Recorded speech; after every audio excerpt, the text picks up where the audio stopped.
ఈరోజు మీకు తలకాయ కూర చూపించబోతున్నాను. కుక్కర్‌లో చాలా ఈజీగా అయిపోయేటట్టుగా కుక్కర్ తీసుకొని, తగినంత నూనె వేసుకొని, ఉల్లి తరుగు, పచ్చిమిరపకాయలు కట్ చేసిన పచ్చిమిరపకాయలు వేసి, కొంచెం వేగిన తర్వాత బిర్యానీ దినుసులు వేసేయండి.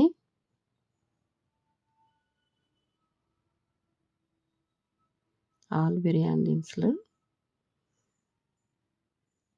వేసిన తర్వాత కలిపేసేయండి. ఇప్పుడు కొత్తిమీర, పుదీనాకు వేయండి.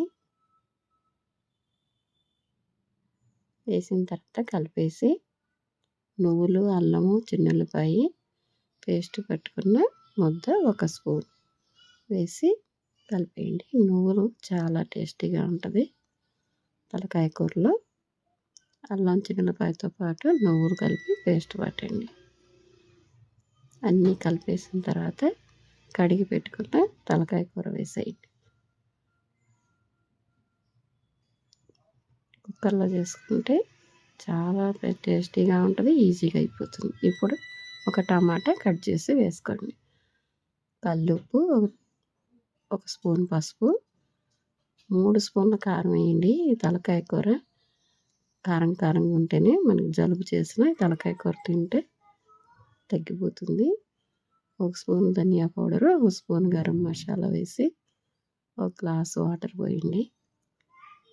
పోసి మూత పెట్టేసేయండి. మూత పెట్టేసి 4-5 విజిల్ రానివ్వండి.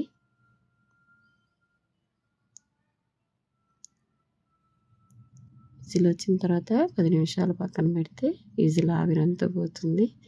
తీసి చూడండి, తలకాయ కూర రెడీ అయిపోయింది. చాలా ఈజీ ప్రాసెస్లో అండి తలకాయ కూర. చాలా బాగుంటుంది. ఈ విధంగా మీరు కూడా ట్రై చేయండి. నచ్చితే ఒక లైక్ ఇవ్వండి.